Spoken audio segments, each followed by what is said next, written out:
Today we're going to explore a little bit about being at one with God and how to pray in such a way that really brings blessings into our life continually and consistently.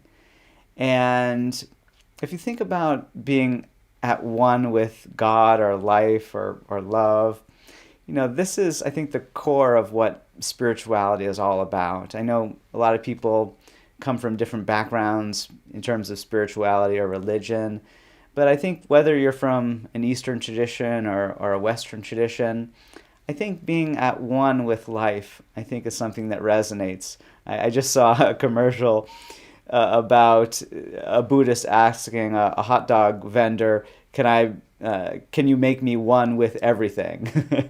And that sense of oneness, I think, regardless of what culture or religion you come from, I think everybody is yearning for that right now. So often in our society, the pictures that we see are ones of divisiveness, division, duality, and we often feel separate from the good that we desire. And this lecture, I hope it brings you home to that consciousness of oneness, that consciousness of wholeness, of health, of holiness.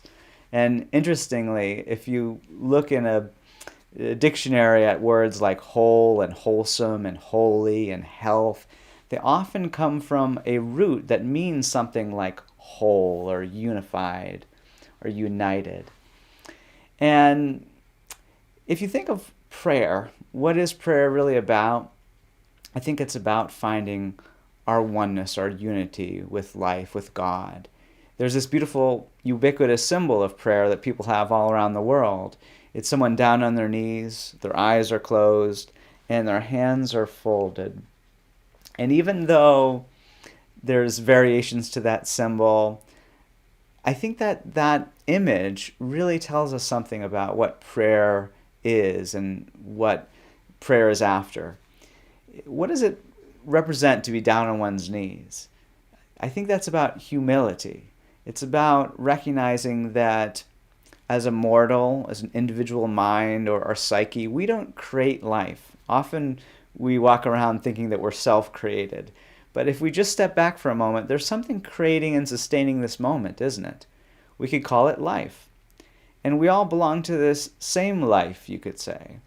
We're all in life, and we're all of life. And we're all of the same life. And I think life is God. And what does the Bible say that God is? Another word that's used is love. I think real life is love. When we feel deeply loved, we feel alive. When we really feel at one with life, that's often the feeling of love. Sometimes when you're walking in the woods, perhaps a beautiful sunny day alone, and at first you might feel separate from the trees and the path, and then maybe you're just taking it in. At one point you just feel at one with it. You don't feel separate from life. You're in it, you're of it, and you're at one with it. You're united with life. And if you think of it, there are some other words for God that I think a lot of people have used over the years. Truth is one. I think when Jesus said, "You will know the truth, and the truth shall set you free," he was evoking a kind of universal science, you could say, a knowledge. The word science comes from that Latin word, a Latin word that just means knowledge, that we can all understand. Universal truth, I think that's God. Now, so when we're getting down on our knees mentally, I think that's beginning to accept that there's a life bigger than us that's actually creating things. This life it's love. We're really made of love. That's why when we feel deeply loved, we feel so right, so good. And I'm going to be using this word right a lot today, and I'm going to be using it in a way that is really absolute, in the sense that I think when we feel loved, we feel right because it's right, like 2 + 2 = 4. And we can experience hate just like you can experience 2 + 2 = 5 on a chalkboard, but it's not true because it's not right. It doesn't have a principle behind it. And principle is another word you're going to hear me use for God today too. And so when we get down on our knees mentally, I think that's thinking that there's a principle to life. There's something governing everything. And it's a truth that we can know. And what is about us closing one's eyes in prayer, what is that getting at? I think that's about blocking out our material sense, the images that we see on the news and in our everyday experience. Because as you'll see in this talk, often we see things that are not only false, but they're the exact opposite of what is really true. And our material senses can never fully purport the truth about love and God. And so we're going to try to see that a little more clearly tonight. And lastly, in that prayer symbol, there is that, there are those two hands coming together, right? And for me, that's about this oneness that I'm talking about. Jesus didn't say, I and my Father are two, but when I pray, we're relatively close. No, he said, I and my Father are one, just one thing. And it's like a sun and its light beam. A light beam is not separate from the sun. It's at one with the sun. But the sun is greater than the light beam. And Jesus said, I and my Father are one, but my Father is greater than I. And I think that's what he was talking about. Jesus, I think he really understood that life is created by something bigger than a self or a psyche. He really understood this at such a profound level that he said, I can of my own self do nothing. But at another point he said, with God all things are possible. Well, there have been a lot of books throughout my life that I've read about prayer and healing. I'm someone who was just interested and curious about God from a very, very early age. And yet I always felt like I was on the outside. I was separate from God. I was little Nate over here, and God was way, way over there. And there was a vast chasm.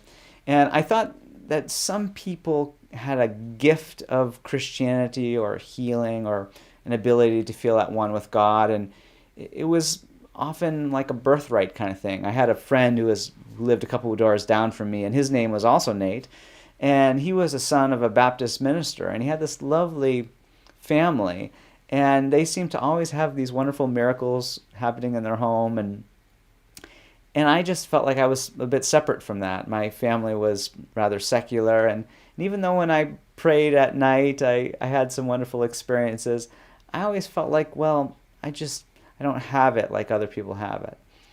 And when I got older and I got into high school, I really started to yearn to answer those big questions in life. Like, why are we actually here? Is there a purpose for life? And is there really a meaning to it? And what is the highest good that one can do and the best experiences one could have? And I started to read all sorts of books from different mystical thinkers and the main religious texts of the world. And I got so interested that when the time came to go to college, I wanted to study religion. And I started to study religion from a standpoint of looking for the commonalities. I was interested in a book called Perennial Philosophy, written by the author Aldous Huxley in his latter years. And he was really a mystic and outside-the-box thinker, and he was looking for universal truth, the ethics and healing experiences and moral codes that seem to naturally pop up in different spiritual traditions throughout the ages. And he was looking for not comparative religion in a negative sense, but the core experience of God or universal consciousness underneath different religious practices and spiritual experiences. And I was interested in his book and his work, and I read a lot of other books from saints and yogis and sages. And a lot of books about the mind-body experience. But I wasn't expecting to land on any one particular book that would be the end-all for me. But I came across a book called Science and Health with Key to the Scriptures, written by a really remarkable lady named Mary Baker Eddy. And as I started to read this book, it felt like a coming home experience. It felt like things I had always known deep down inside, but I never heard articulated so beautifully and cogently and thoroughly. And as I read this book, wonderful experiences started to happen to me. I had a shoulder injury that bugged me all of my adult life. I had to stop playing sports when I was a teenager because of this. And it was always in the background. And as I was reading that book, all those pains that had lasted for so many years just fell away. I was doing personal care work for a woman who was chronically ill, and I shared with her what I was learning about prayer and healing in this book. And a couple months later, she was taking dance classes and art classes. Her whole life really turned around. I had a father who was an alcoholic, and we had a difficult relationship, and I started to see him differently. And one day he lost all his appetite for alcohol, or he finally quit in a way that he wasn't able to through so many other methods. And it's really been a joy over the last 15 years or so practicing the science in this book. It's called Christian Science. And a lot of people think that science and Christianity or religion are just polar opposites, because science is often today relegated to merely the patterns and regularities of the material world. But Jesus, right in the face of sickness that you could call natural according to the patterns of a particular society or a particular scientific experiment, he healed people who are chronically ill, who seem to have natural diseases. But I think Jesus understood something more profound about harmony and love and life, the really the core that's underneath everything. He knew more about God, the real creator of life. And I think an analogy that helps me understand a little bit about, I think, how Jesus healed is simply that to our material sense of life, we often see limitations that aren't really there, that aren't true. But if we buy into them, then we will start to make false conclusions about things, and more in our life will seem wrong. For example, for a large swath of human history, people just believed that we lived on a flat earth. And because you go out to the horizon line and go out to the beach, and the horizon line looks pretty flat, doesn't it? And now we know it's the exact opposite of flat. It's a spheroid that we're on. This earth is a sphere. And how do we know that? Well, you could first say that people just intuitively knew that there was more than meets the eye, and there were eventually people who jumped in ships, lion-hearted men who traveled all the way around the world and came back to the same spot and said, hey, I got a testimony to tell. And not everybody believed them, but they had this actual experience of going all the way around. And in recent history, astronauts have been able to go way up into outer space, and from the higher perspective, actually take that photograph of the Earth being a sphere. And that is such a beautiful photograph. You would never look at the Earth from that standpoint and say the Earth looks ugly today. I know, hearing interviews from astronauts, people who have actually seen the Earth from that perspective have just been in awe. And I think you could describe their comments as feeling a kind of oneness, and that we're all in this together. And I think Jesus, he didn't change people's lives that had seemed to fall flat with sin and sickness and dis-ease by lifting up his thought to God. I think he lifted up his thought to God so high that he saw that wholeness, holiness, wholesomeness, health are just naturally a part of life. They're a part of God, and we're always at one with God. So they are always included in our true spiritual being. And I think he perceived this mentally. And that higher form of consciousness transformed people around him, often instantaneously. And I think he was seeing that this health and joy and peace and continuity of good, it's always ever present. And it's like disease is not the opposite of health, in the same way that darkness is not the opposite of light. If we took a little walk tonight and looked up at the stars, if it's a little raining right now, but if the sky cleared and we saw the stars, it would seem like there's vast darkness all around with little pinpricks of light. And we often think about dark and light being opposites, just like we think of disease and health being opposites. But if you talk to an astronomer or a physicist, they would tell you, actually, the whole sky is just flooded with light everywhere. But the human eye is not sensitive enough to see it. That's why when the moon shows up and it shines so bright, it's because the light is actually all around it. But when something shows up to reflect it, we can see it a little bit better. And so darkness is not something of its own. It's really just an absence of light.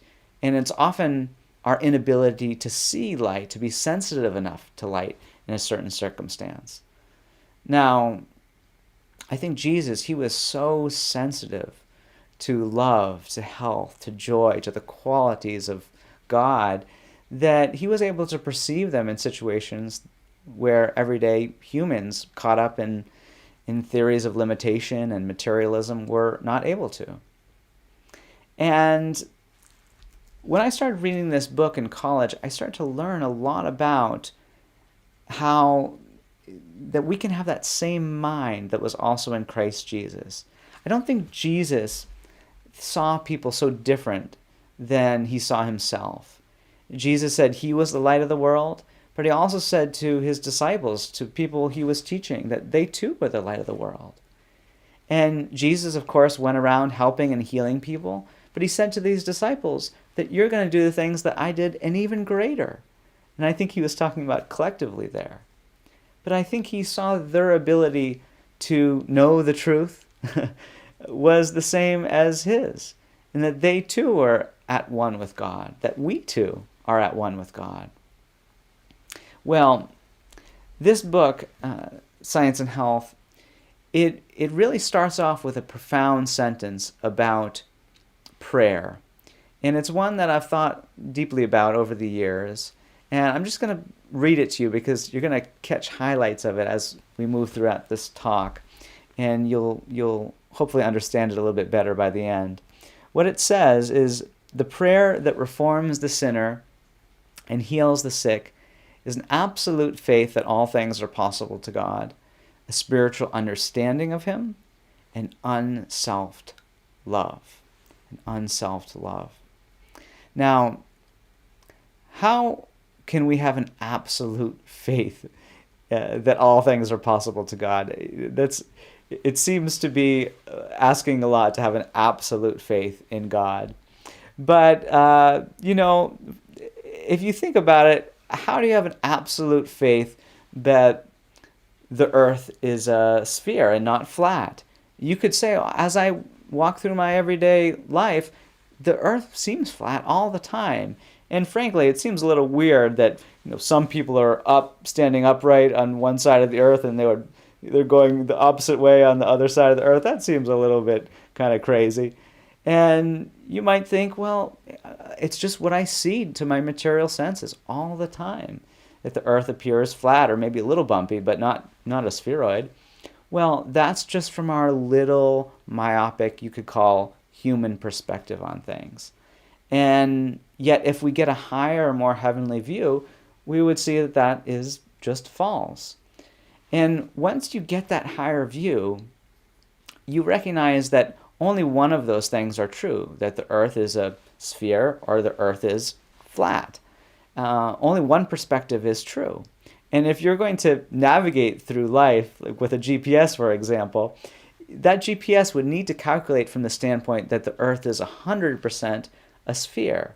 It couldn't calculate from the standpoint, well, sometimes it's flat and sometimes it's a sphere. No, one of those images is 100% true and the other one is 100% false. And you have to put all your weight on what is true. And so to have that absolute faith that the world or the earth is a spheroid is not that hard when you really get that higher perspective. I think if we never saw that picture, maybe it would be harder to believe. Or if we never actually traveled the distance ourselves, might be harder to believe. But experience and really clearly seeing a higher picture of life often can really convince you absolutely of something. Now, this is definitely been true for me with Christian Science. Not only does it logically make sense to me that there is one life, one love, one truth behind everything, but I've had the experience of it as I've practiced Christian Science. The last 100 pages of this book are testimonies of people who read this book, and just by reading and catching a glimpse, they felt their own oneness with God, and they often had a dramatic healing and transformation in their life. And the last 100 pages are people who are testifying of these life transformations and healings. And I want to give you an example of absolute faith here that hopefully will bring that wonderment of God to your consciousness right now. Some years ago, when I was in college for my capstone project, I spent a year documenting miracles. And I went around the world and, or for this section, I went to Hawaii and I cataloged really unbelievable miracle stories from all different faiths and walks of life. And frankly, to my surprise, it was the Christian scientists that I kept interviewing who had the most wonderful and enduring stories. And as I was thinking about miracles every day and just pondering that all things are possible to God, I started to have my own fair share of miracle experiences. And at one point, I went on a hike, and I went to do this hike along what's called the Kalau Trail in Kauai. It's an 11-mile hike up to one of the most difficult, or over some of the most difficult terrain for a short hike in the U.S. And it was a very hot day, and a mile and a half into this hike, my sandals broke. And to tell you the truth, I didn't know what to do because I was young and foolhardy and just didn't want to go back. And if I went back, someone had dropped me off at the trailhead. I wouldn't have any way to get a place to sleep that night. And so I just said, I'm just going to keep hiking barefoot. But about halfway through that hike, on this very difficult, rocky, sharp terrain, I realized that was the worst decision I ever made. My feet got all ripped up. They were even started to bleed. And at that point, I really started to pray my little heart out. And, it's interesting. There's this definition of faith in the Bible that says faith is the substance of things hoped for, the evidence of things not seen. And even though I didn't have any footwear in front of me, or I didn't have any way to really get my feet in better shape, I just started to have this absolute faith that God was loving me and caring for me, and that I was at one with divine love and care. And I just started to feel this wonderful sense of being cared for and loved. Jesus so often talked about God as his Father, and he gave parables and stories about the love of God is so much more profound than even the most loving parent or a very loving parent. And so as I was walking along, I started to feel more and more what you could call absent from the body and present with the Lord. If you think about stories where people really felt at one with life or at one with God, they often come in the form of what you could call near-death or afterlife experiences. Sometimes when people get jarred outside of their own egoic story or their own mortal life by some accident or some other occasion, sometimes they'll come back to consciousness with some amazing story about how they were feeling really at one with God and a sense of love that they had never experienced before, and a sense of instant communication without material words. And I interviewed a lot of people who had near-death or afterlife experiences when I was doing this miracle project, and they kept describing to me what felt to me like the experience of prayer. Jesus said, he didn't say you go to the kingdom of heaven when you die. He said the kingdom of heaven is within us. He said it's here. He said that we don't find it through material observation. And this is so true. Sometimes people have flashes of this oneness with God when they get jarred outside their story temporarily for one reason or another. But as I was preparing for this lecture, I know one of the church members of the sponsoring branch of this talk was talking about this sense of people feeling so divided from God, and they really wanted to have people feel this oneness with God. And when I was on this hike and I had this problem with my feet, I felt more and more absent from the body and present with the Lord. And what that meant to me is I was thinking so much about God, about spirit, that I felt in spirit, in and of life, in and of love, not in and of a limited body or a limited situation. Jesus, he started off his ministry coming from Nazareth, and people said, what good could come of Nazareth? He was boxed in by this town or this place. But then he started to define himself from God, the Son of God. And when I was on that hike, I started to think about myself really just out from God. There's that beautiful analogy of the light beam that I shared with you. If you saw a light beam come out from a tree and you start to say negative things to that light beam, oh, you got no shoes, or you're no good, wouldn't change the light beam at all. And it wouldn't change the light beam if anything physical happened to it. It would just keep shining. Or if you tried to box that light beam up, it just couldn't be boxed in fact. If you tried to box it in and bring it into another room and open up that box, would the light beam be in there? No. And why is that? It's because that light beam, it's made by its source, the sun, brand new every moment. And everything in that light beam comes from the sun. And as I was on the hike, I just started to feel my supply, my life, my joy, everything, it comes from God and not from a material situation. And I just started to feel healthy and harmonious. And I felt this vim and vigor. I was able to finish that hike with no problem. And yet I got to the end of that hike and I just fell down on the beach, and on this sandy beach, and I was down in a supine position, and I later took that photograph of that rainbow there, and I felt such a need for something to occur now, because even though I made it all that way, even though I was feeling great, I still didn't have any shoes, and I thought there's just no way I can get out of here without any shoes. The only way to get in there is to hike those 11 miles. Only way to get back, I hiked 11 miles back.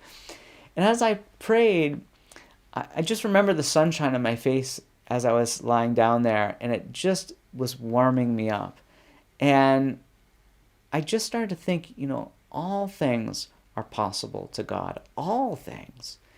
It's interesting, when you study this book, one of the amazing things that this book does is it really gives us a really clear, crisp concept of God from a lot of different angles. You've heard me use some of these today already, but it says that God is incorporeal, meaning not a body or not boxed in, but divine, supreme, infinite mind, spirit, soul, principle, life, truth, love. And these 7 words at the end you could call synonyms for God. And that first one, mind, is one I haven't really mentioned yet, and yet I think it's my favorite. Because if you think about ideas, the ideas come from a mind. And if you think ideas like mathematics, 7, 8, 9, those are ideas. We could write them in different languages, all sorts of different symbols, Roman numerals or just regular digits, and we could represent those ideas in different material ways. But if the idea of the number disappeared, we would be in dire straits. Every banking system in the world would immediately collapse. I guarantee you this live stream would just stop if the number 7, for example, just disappeared from reality. It's an idea that's absolutely needed, and yet it's not material, because if we wrote it down with a digit and we erase that digit, nothing would happen, no problems would ensue. But if the idea was really ripped out of reality, we would be in trouble. And that idea of number 7, for example, It's an eternal idea. It didn't evolve up to be what it is. It didn't go through any material process. And it's not subject to senescence or the second law of thermodynamics, decay, essentially. It's not going to die one day. It's an eternal idea. And none of us created that idea, so where did that idea come if it's an eternal idea? I think you could say from God, the eternal mind.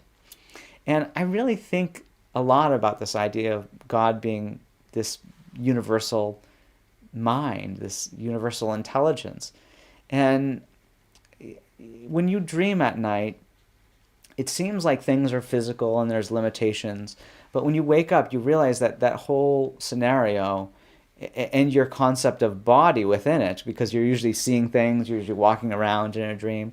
When you wake up, you realize all of those faculties and the whole world inside that dream, all of its apparent limitations, were created by mind, by consciousness. In this case, a mortal, limited consciousness, right? It's created by us, the dreamer. But I think there is a reality outside of a dream, but it's made by God, and God is the mind to which nothing is impossible. And when you're inside a dream, even a dream that we create, really pretty much anything is possible if we understand that it's a mental experience and not physical. And that's what people call lucid dreaming, and I've had a little experience with that myself. Well, as I was lying on that beach, I started to recognize that all things are possible to God, and God is love itself. And if you ask somebody about love, and perhaps they said, I am love itself, but I'm not going to show you. That wouldn't be very loving, right? Love is made to be seen and felt. It's made to be tangible. Without that, love is not love. And I was thinking and praying along those lines and just feeling deeply loved by God as I was lying there. And all of a sudden, my hands just started to open up. And they hit something. And I grabbed it in front of my face, and guess what it was? It was a bright blue sandal. And I reached over again, there was another one there. And I tried on these two sandals, perfect fit. Not a size too big, not a size too small. And they were cheap little $10 sandals, but at the time it felt not like a supernatural thing. It wasn't like Morgan Freeman's voice opened with the heavens parting and said, behold, I am God. It just felt like, loving mother or father just providing for his or her child. And I really took those sandals as a gift from God, and I did make sure until nightfall I looked around to make sure I wasn't taking anybody's shoes, and certainly nobody came back for them. And I could tell you many more stories like this that seem just impossible on the surface, but really are not supernatural, but supernatural. In that moment, I felt a conscious union with God. I felt this deep love of God. I felt that I could of my own self do nothing, but there was this bigger mind or love that is caring for me and caring for all of us, and that really is reality. And it's interesting, when I was going through that experience of praying in that moment of need, I thought a little bit about this sense of absolute faith and how I learned some lessons about that when I was out in Hawaii. I would go out to the beach in the early morning hours and I would see people just floating. And if you go out and look for a floater, you'll realize that there are a lot of lessons with floating that are analogous to having an absolute faith. Like, if you're going to go out to the ocean and float, what makes a good floater? You have to be still. The Bible says, be still and know that I am God. Like, know there is this one universal intelligence behind all of life that cares for us, that loves us. You can't just struggle out there and think and try to do it yourself. You actually have to lean on the water. You have to get off your own 2 feet 100%, and you have to completely lean on the water to float. And that takes a lot of trust, but it's something acquired from experience that you realize that it really does work. And you can't just go 90% in. If you lean 90% in, you're still going to sink. But if you go all in, then it keeps you above the water. And you have to keep your head up. It doesn't help to look down at the crashing waves or look down at your feet or examine the different body parts. You just want to keep your head up. Same is true in prayer. Keep your thought on God, not a material situation. And most importantly is that sense of really opening up. And that's exactly what I did on that beach today. And it's such a wonderful thing to really be open unreservedly to God. When we realize that God is the source of our lives, is the source of everything good, everything right, and then the most wonderful thing in the world is learning to rely more on God, have an absolute faith in God. And that faith, it's not blind, it's not an irrational thing. It's really based on understanding. And if we go back to those words that I showed you about God, these are some different concrete concepts for God that Christian Science brings out. That word principle comes from the same word that prime does, meaning it's irreducible, it's eternal, something that can't be explained in terms of anything else. You take the number 7, can't be explained in terms of a combination of any other whole numbers.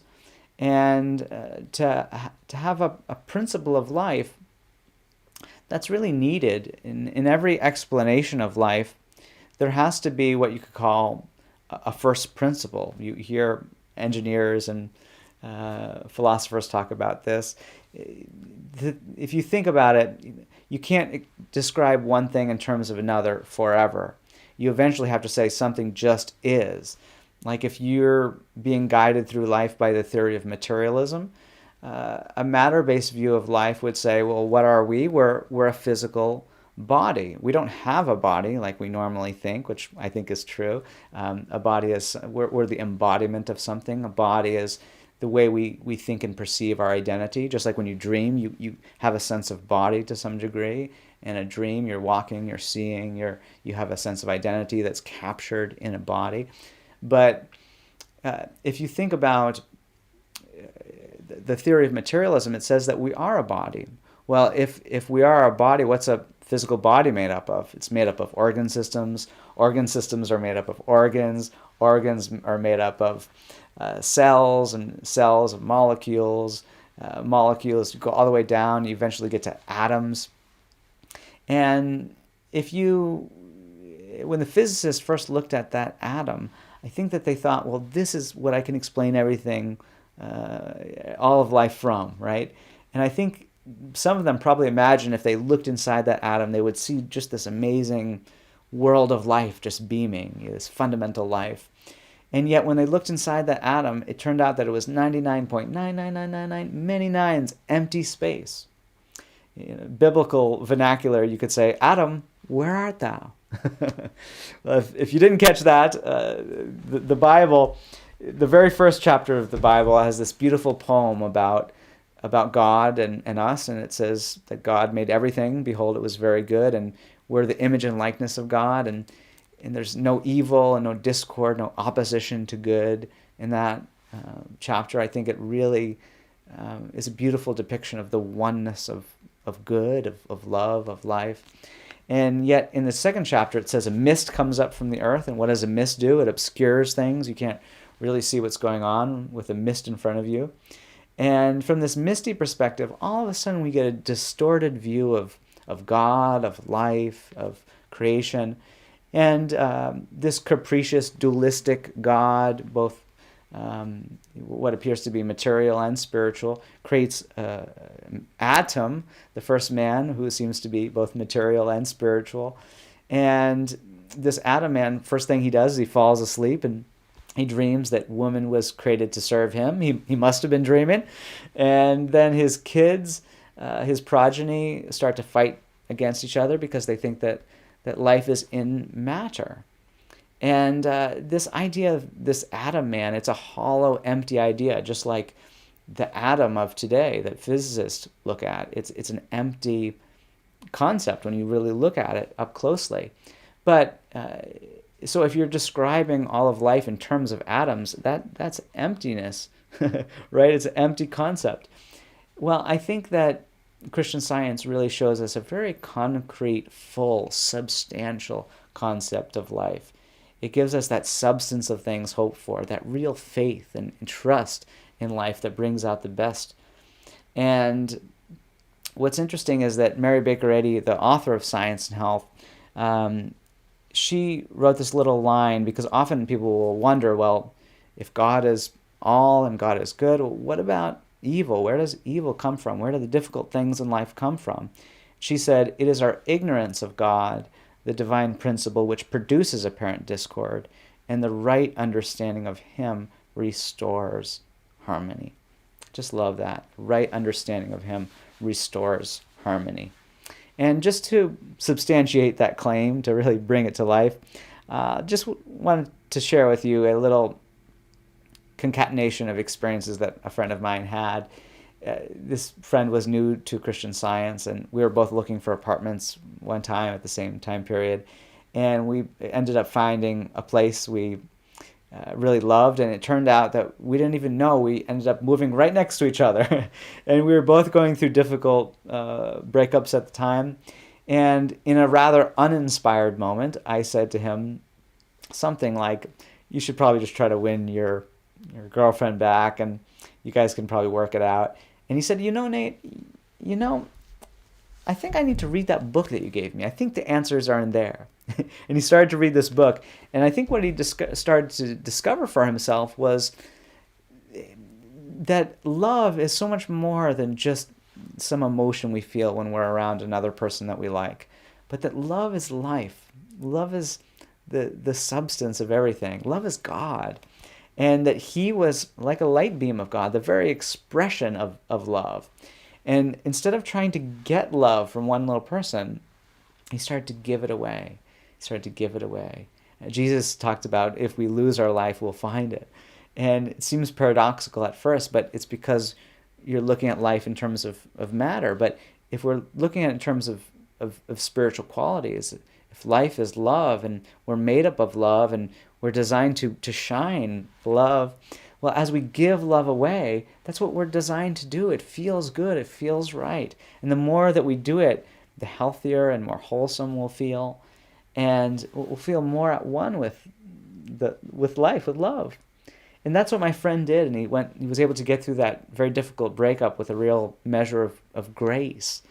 And that's a word that one of the members of the sponsors of this talk brought up to me in preparation for this. And I think it's such a beautiful word, that sense of grace, that just constant love of God that comes to us like the sunshine, just comes to all of us equally. It's always there for us to understand. And my friend, he, a couple years later, was now living with me in a big city. And one day he got into a very difficult moped accident. It seemed like there were internal injuries. And long story short, I won't tell you the whole story today. He was able to come back, and we prayed about this over a couple days. And the healing was just so natural. As he lifted up his thought, he just started to sense and feel his oneness with God. And the body just started to respond to that. The body responds to thought. I mean, as I'm talking to you right now, I have some ideas. Those ideas are first, and then the body responds to them. My lips move, my hands move.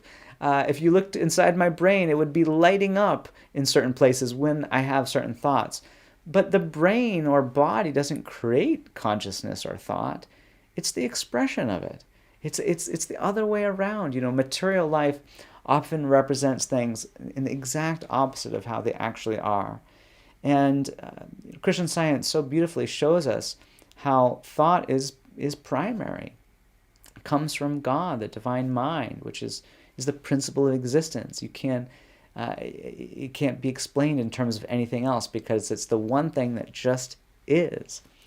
And what's so helpful about this is that it doesn't matter how dark or difficult life seems to be, if our thoughts affect our experience, govern our experience, and as we lift up our thought to God, and yield our thought to God, that God only produces good and harmony. That's the nature of the eternal mind, which is reality itself. Well, that's good news because it means we're never outside of hope. We're never outside of, uh, help.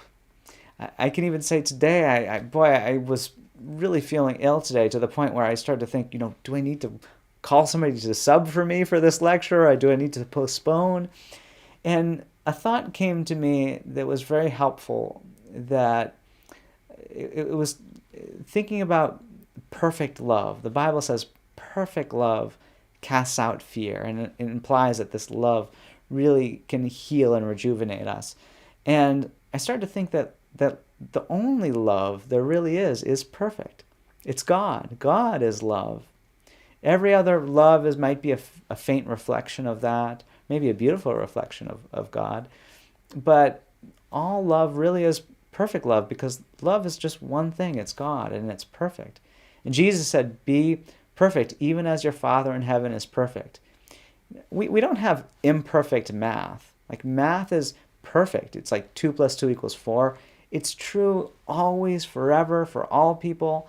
And I think perfect love is an eternal fact for all people. It's for all people to discover. Math is true about reality. I mean, it's something that's fundamental to reality. But you need to discover it, you need to learn about it. And that's what Christian Science shows us how to do the logic, to learn more about the science or logic of divine love or God, and how we can apply that to our own life. And even today I was trying to think about myself in more loving ways, and I realized that there were some negative thoughts I had, and I was weeding those out. And I was starting to think about my life out from God as the very product and emanation, expression of God. And as I did that, I started to feel healthy again. And here I am sharing with you. I'm so grateful.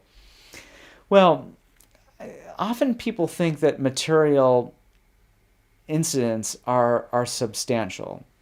Like my friend, when he got into that car accident, he certainly thought that injury was something substantial. But remember, faith is the substance of things hoped for. As we start to have this absolute faith in God based on the understanding of God, very quickly he started to recover. His body started to respond to these holier, healthier, more godlike thoughts. And he was back at work in no time, and that really was amazing healing for him. Now, fast forward a couple more years later, he called me out of the blue. We weren't living together anymore, and he said, "Hey, Nate, can we pray about teeth?" And I said, "Sure." We can pray about anything. He could have filled in any noun there. I would have said yes.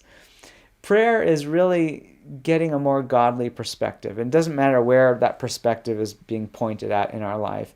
It will start to transform consciousness. Consciousness is just one thing. It's ultimately God. And as we lift up our consciousness to God, our own perspective of life to God, and unite with that one consciousness, all harmony is natural and native there. And what my friend told me about, this is what he was struggling with. He said, I'd been going to the dentist for years and was told each time that I needed a root canal because my tooth was dead and discolored. The only other option was to have it pulled. And the thing was my friend, like a lot of people right now, he was in between jobs. He was struggling financially, and he didn't want to pay for this out of the pocket. He didn't have health insurance. But there was this form of universal health care that was available to him, and he was learning about it through this book, Science and Health. And I think that the way that Jesus brought health into people's life was the most holistic, whole person way that there is, because it was an inside-out healing, transforming the way people perceive life, and then allowing that to transform the body and the body of our lives. And so my friend, as we prayed together about this tooth issue, one of the things we started to really deal with was this sense of death. At least I did, because death is often the biggest fear that people have in life, that we're temporary creatures, that we live, we're born, we die. But that, I think, is a human vision of things. It's not a spiritual vision. It's certainly not the vision of eternal life that Jesus had. Just like when we see a flat earth, what we also see from our myopic little earthly view is a sun rising, comes up to high maturity, high noon, and then it decays, and eventually we talk about a sunset. And we talk about those events like they're really happening. The sun is rising, the sun is setting. We see the sun going through these different cycles. But you know what? The sun is not really going through those cycles. It's not rising. People way back in the day, I think some people at least, thought that the sun was being born because it was so dim and then it got brighter and brighter, and they didn't know that that the earth was actually going around the sun. They didn't know that the earth was even round by that point. Not some people didn't. And if you think of it, if you lifted yourself up, just like in that previous analogy, way up to the heavens, to a higher space, you would see that the sun is always just shining. It's never rising or setting. That's a human perspective.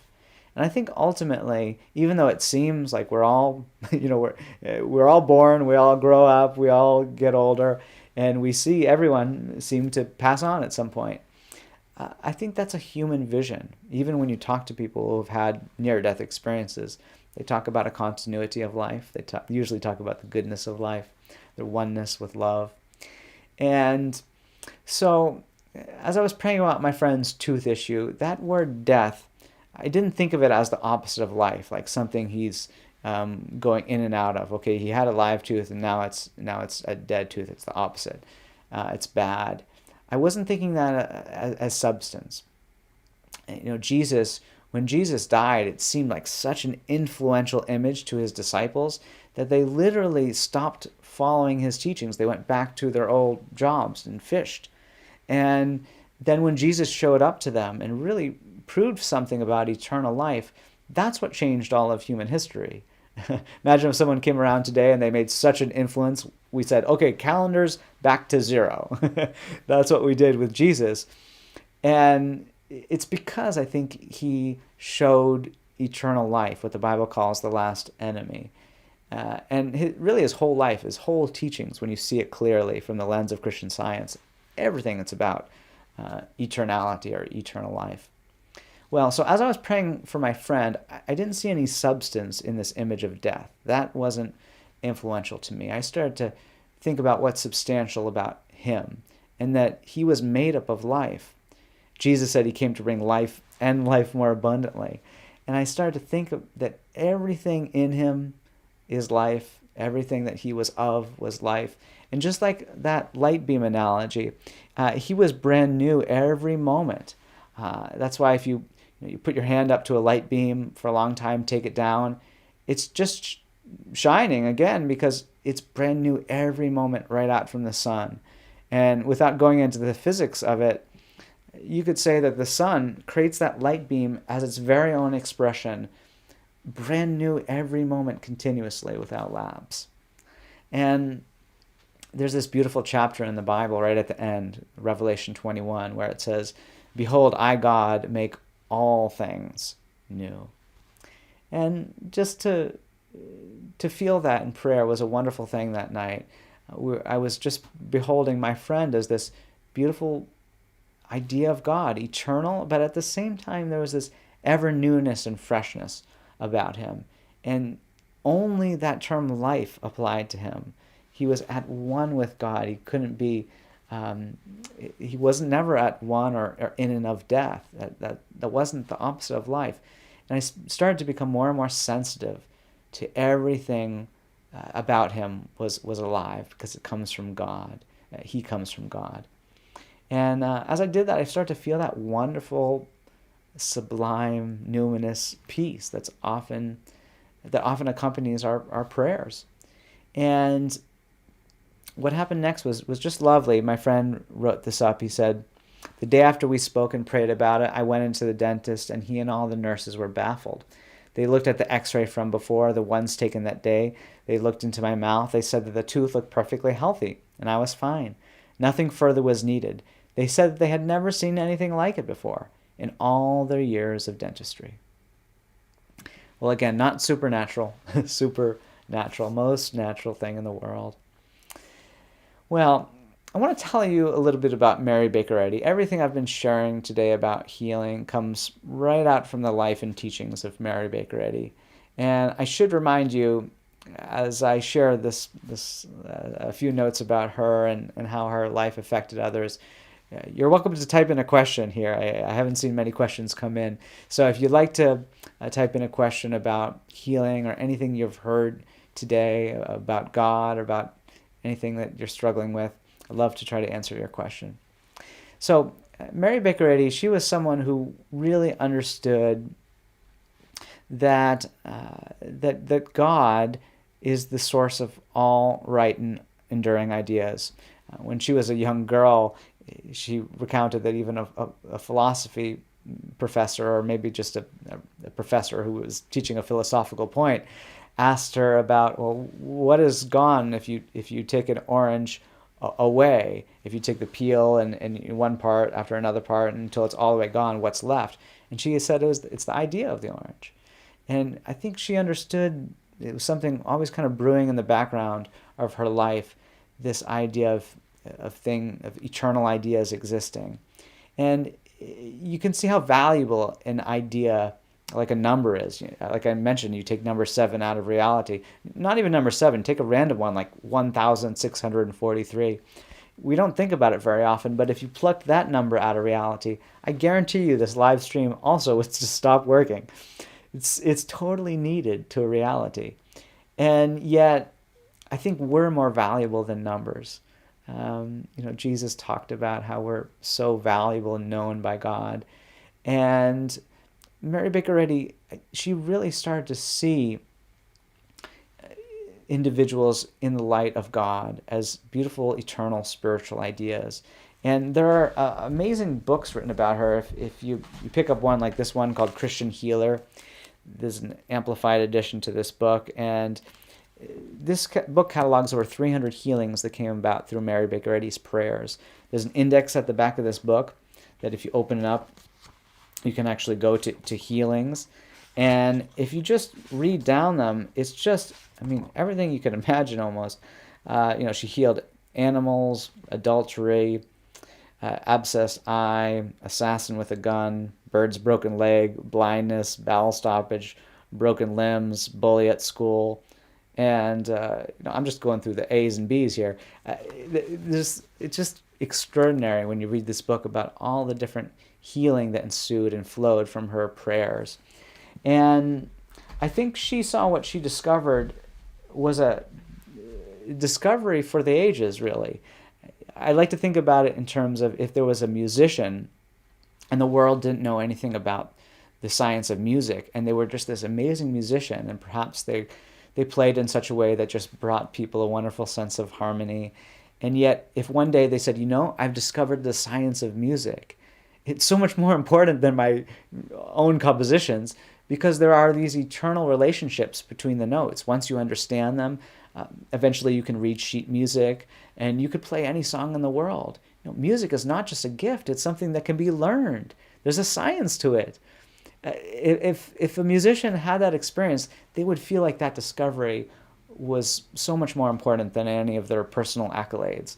And I think Mary Baker Eddy, even though she was a tremendously successful healer, spiritual healer, she really saw this discovery of Christian Science as something so much bigger.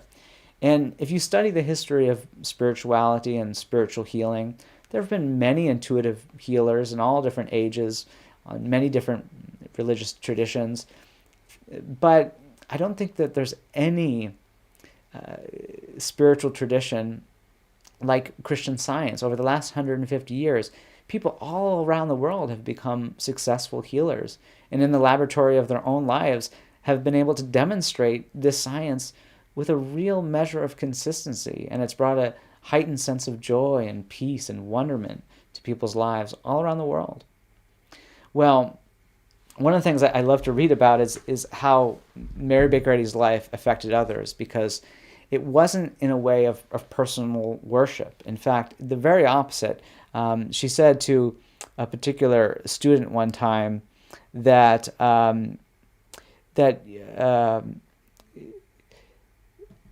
At all times, let your trust be in God, not in me. Personal contagion comes of thinking of me as a person to bear your sins or be a personal medium of your salvation, for I am not.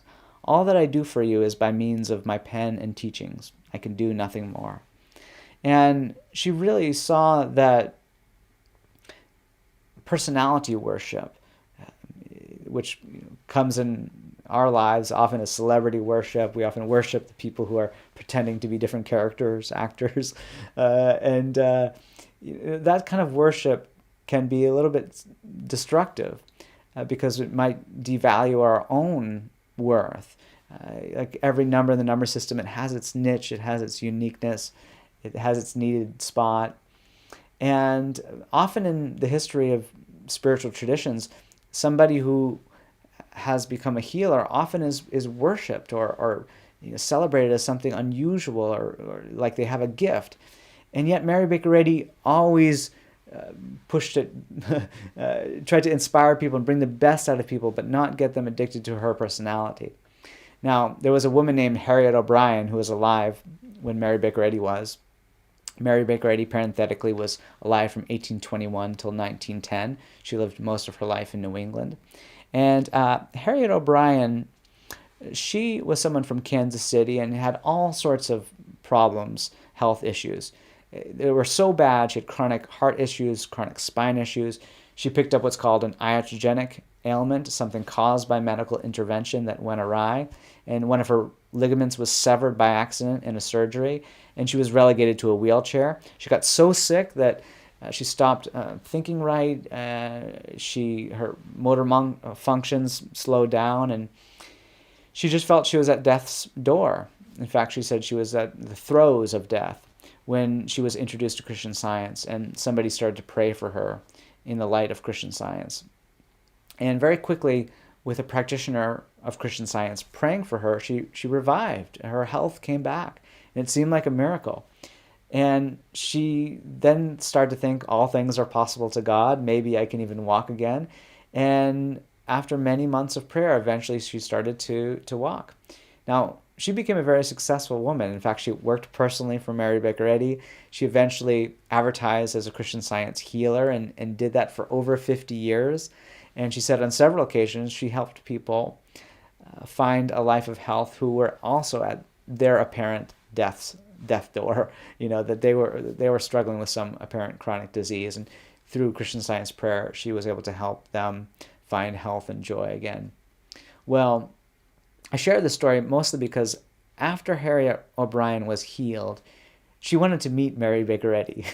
And when she did, just for a moment, this is what she wrote about this remarkable experience. She said,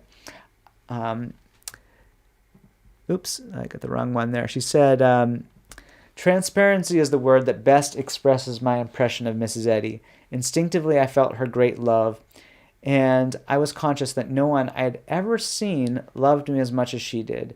My entire thought was filled with a spiritual illumination, and there was a glory in the sunshine and landscape as though a breath of heaven had swept earth and enveloped me. Well, boy, does it sound like a good day. But if I was her, I might have said, okay, I'm going to go back and meet Mary Baker Eddy again. But that's not the effect that Mary Baker Eddy generally had on people. Harriet O'Brien, shortly after, jumped on a train, went back to her hometown in Kansas City, and promptly started a public practice of Christian Science healing. And she was working with these laws of the divine mind or divine love. And she was learning to think in holier and healthier and more wholesome ways. And as she did, she started to find success in healing. And her life, was just, it seemed to be wonderful from all I've read there on out. Now, I think a lot of people are wondering if they can do this too. Harriet O'Brien, actually, when she met Mary Baker Eddy, she said she had a question in her heart. And the question was, can I be a healer too? And she said the moment she met Mary Baker Eddy, without words being exchanged, that was just answered in her heart. And that's what led on to her healing career. Well, at this point, I want to open it up to some questions. Maybe we'll think about how we can all be healers here.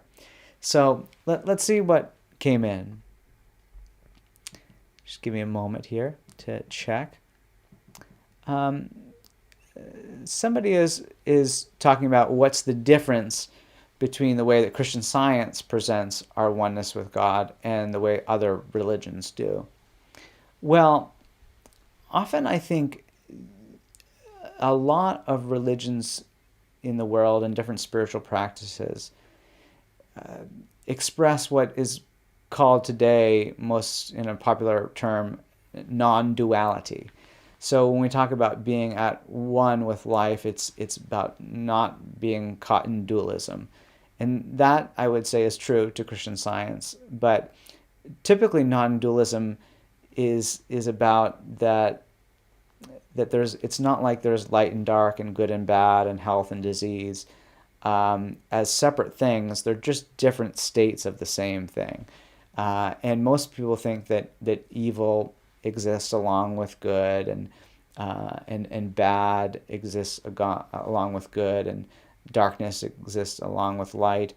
But in Christian Science, you start to see that when we have a view of things that is dark or evil or discordant, those are all just visions of us being separate from God, that come from an ignorance of God, that come from a sense of separation from God, that come from a false vantage point. It's an illusion that we're at one with life, but not death. We're at one with love, but not hate.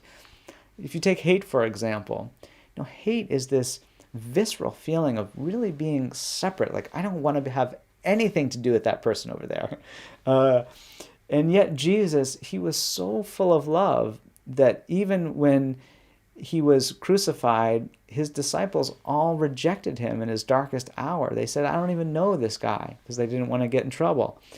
And who did Jesus resurrect to? These very people who had given up on him at his darkest moment. Did he hate them? Did he resent them? No, he loved them so dearly because he knew their potential. When we talk about absolute faith, Jesus had absolute faith in everyday people. He looked at those disciples, and I think he really understood them as spiritual ideas. He knew what they were capable of seeing the innate harmony to life. He really believed in them, absolute faith in them. And that absolute faith, we talk about absolute faith, understanding God, unself love. Those different words in that one sentence we looked at today, they're all a part of the same thing, of just having this absolute trust in good and not being caught up in illusion or ignorance. And so I think that the way that Christian Science presents our oneness with God, it is in contradiction to evil or dis-ease of any form. In the Psalm 139, it says, if I make my bed in hell, thou art there. That's a repudiation of this idea of hell or disconnection from God, because hell, kind of a misery, comes from our own making, our own false application of the perfect principles of life. But our oneness with God always remains to be discovered, and Christian Science gives us a way to do that through prayer. Okay, let's see what else has come in yet. Someone is just asking about a Christian Science standpoint on vaccines and whether Christian Science churches are having in-person services. Yes, many Christian Science churches are having in-person services. You can go to christianscience.com or jsh.christianscience.com to explore and find churches near you, reading rooms near you, lectures in person near you as things are starting to open up. But Christian Scientists are thinkers. One of the first things that this book says is the time for thinkers has come. When I was growing up, I went to a variety of Christian churches with my mom. She was kind of church shopping. And I was always off-put, I have to say, by certain people in the pulpit or at the front of the congregation who seemed to be in charge, who would express a political opinion, a kind of, okay, this is what our church does kind of thing. And I would look around when that would happen, and I could see some people who would really be gung-ho, like, they were going off to battle with some battle cry, and they really were rallied. They really felt this inspiration from what the preacher or pastor was sharing. But then other people, you could kind of tell them, well, this might not be how I feel inside.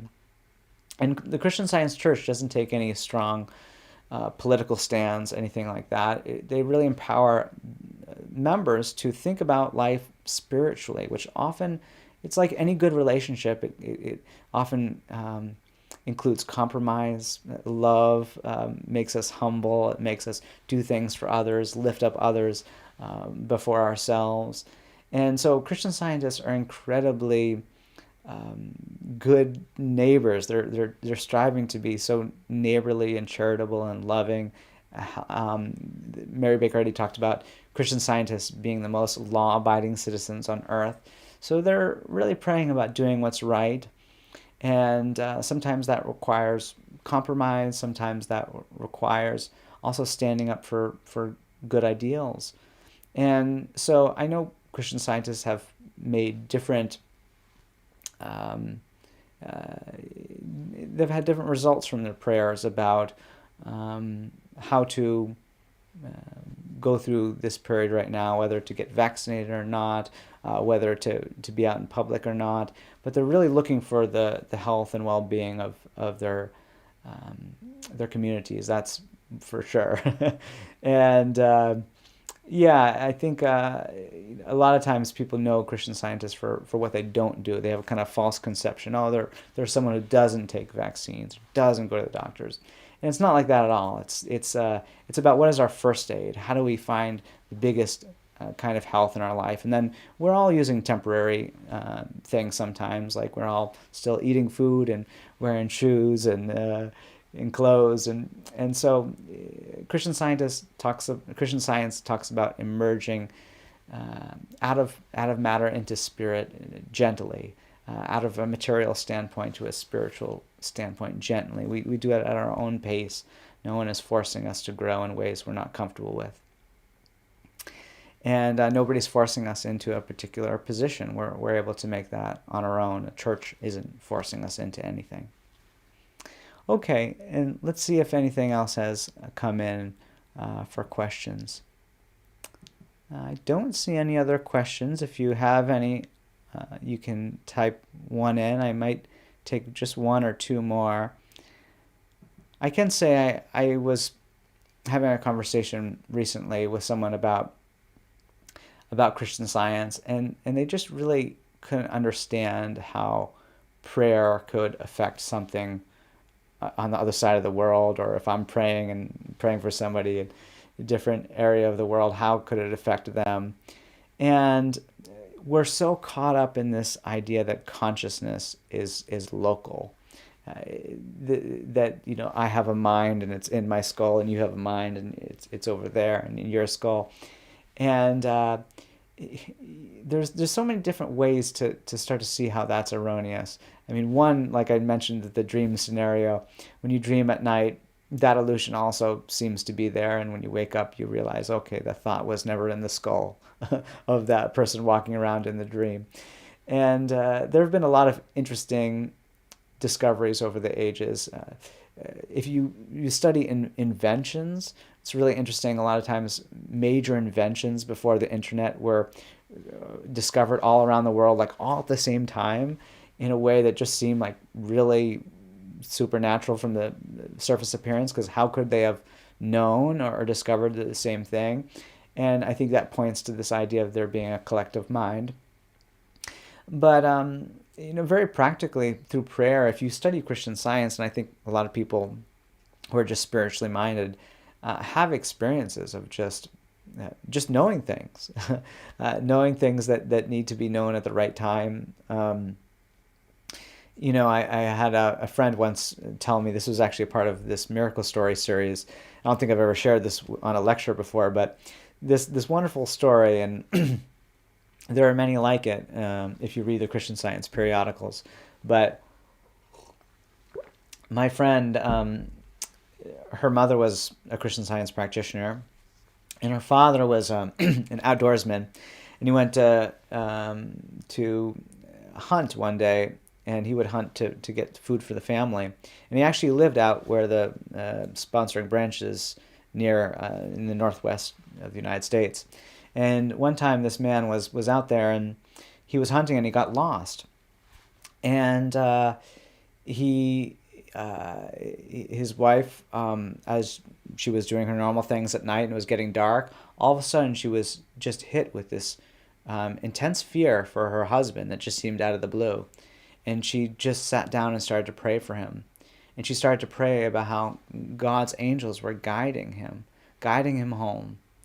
And the husband was really alarmed because he wasn't set up to spend the night out in the woods, and it was getting dark, and he was just totally lost. He had nowhere to go. He had no way to figure out how to get home. And he got to a field, and he looked across a field, and he saw a man standing in the field just pointing in a direction. And as he started to walk to that man, the man just seemed to disappear, and it seemed like it was impossible that he could have disappeared because he was in the middle of this field. And yet he just followed the direction that man was pointing, and it led him right back to the trail where he needed to go, and it was not the way he was intending to go. And when he got back, he just knew that this had something to do with his wife who prayed. And he walked into the house eventually, and he said, "What were you doing when it was getting dark tonight?" And his wife said, "I was praying that God's angels were guiding you home." And, my friend said that was the only time she ever saw her father just weep happy tears. And it's a beautiful moment. And, angels in Christian Science are seen as God's thoughts, guiding thoughts.